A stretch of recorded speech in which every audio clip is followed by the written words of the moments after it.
ka-Team Edsy, no? Alam nyo, ang cute po ng reaction ni Kalingap Edo dito.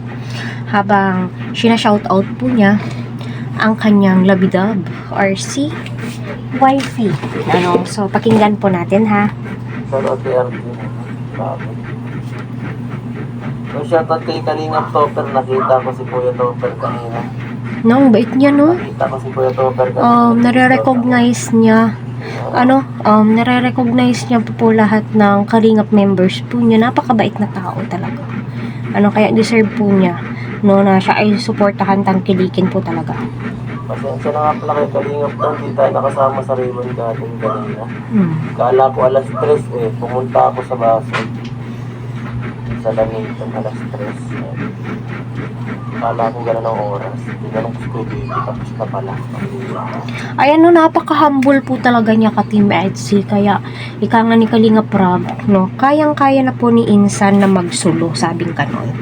Pero hindi po niya naiisipan kasi malaki na po yung community ni Kalingap Edo. Kaya niya na pong tumayo sa sarili niyang paa, di ba?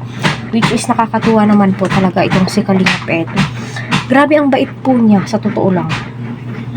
Uy, Ma'am Alicia, salamat po. Ma'am Alicia Lopez.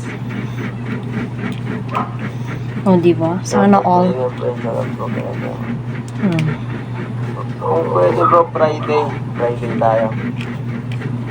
Friday or Saturday. Rinig po ba? Maaga sana, mga alas 5. O alas...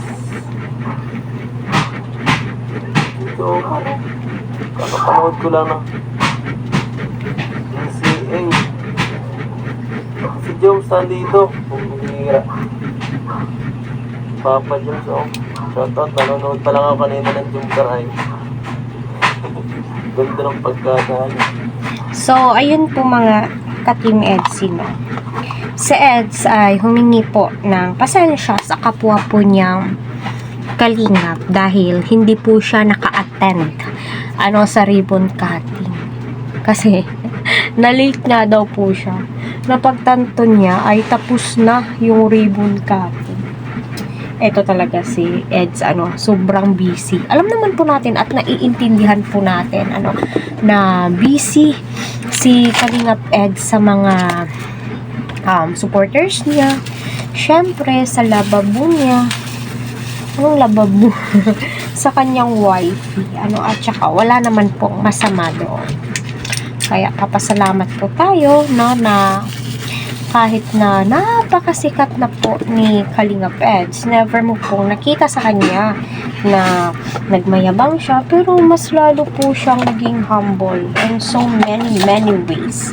Kaya marami ang nagmamahal at tumatangkilik sa kanya dahil sa taglay po niyang kabaitan. At napaka-supportive po niya mga ka-Team Edsy, di ba?